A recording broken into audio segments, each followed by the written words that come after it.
In this video, I'll show you how to add bank accounts in QuickBooks Desktop. First, open your company file in QuickBooks Desktop. Intuit says, bank accounts in QuickBooks Desktop are added through the Chart of Accounts, which is the main list of all your business accounts. Next, go to Lists, then select Chart of Accounts. From there, click Accounts, then choose New. Intuit's QuickBooks. Desktop steps say you should select Bank as the account type, then click Continue.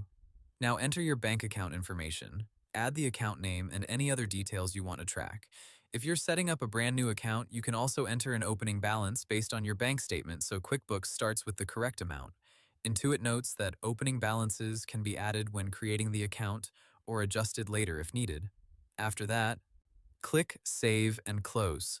Your new bank account will now appear in the Chart of Accounts, and you can start using it for transactions, reconciliation, or bank feeds.